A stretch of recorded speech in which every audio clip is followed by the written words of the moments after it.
God bless you, my brothers and sisters. I greet you after another very powerful experience in the Word and worship at Progressive Baptist Church.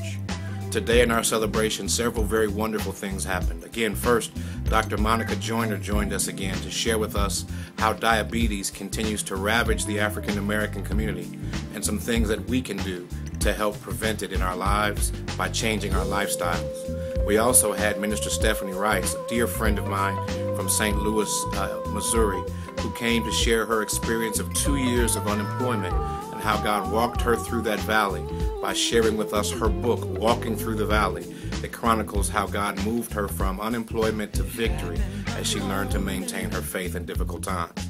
Then God gave me the radical word that we shared today as we're preaching the gospel in Education Month. God constructed a sermon for me that deals with Isaiah 59. When the enemy rushes in like a flood, the Spirit of the Lord will raise up a standard against him, and called me to preach, it's time to raise your standards. We understood that sometimes the enemy comes in like a tsunami. First, the large earthquake that shakes our foundations, but the damage comes when that wall of water hits, and it destroys virtually everything all at the same time. There are times when the enemy is attacking us in virtually every area of our lives, and in those moments we must not run from our situation, but that's when we must raise a standard.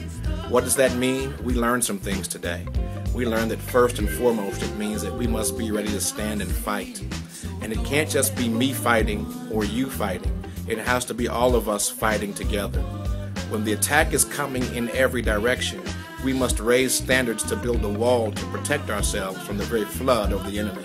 And so if I raise a standard but you don't, or if you raise a standard and I don't, the enemy just looks for the weak places that still floods our community and our culture. But when we together raise a standard, take a stand, and are willing to fight for what we know is right, in particular fighting for righteousness, God begins to defend us and give us the victory. Secondly, we learn that we have to focus in our fight. It says that we must be focused on righteousness in the scriptures.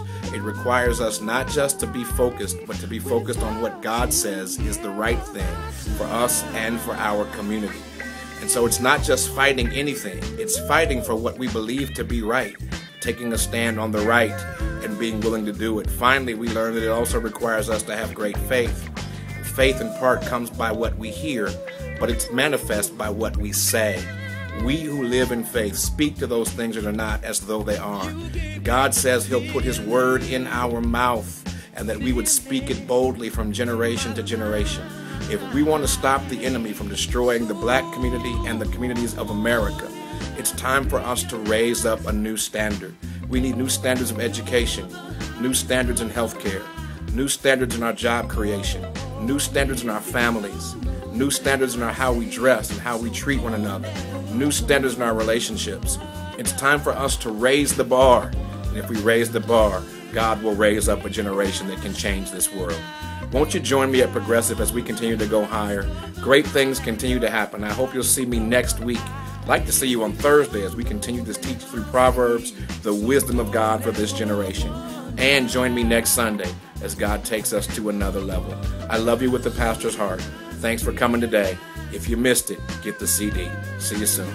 Grace and peace. Bye.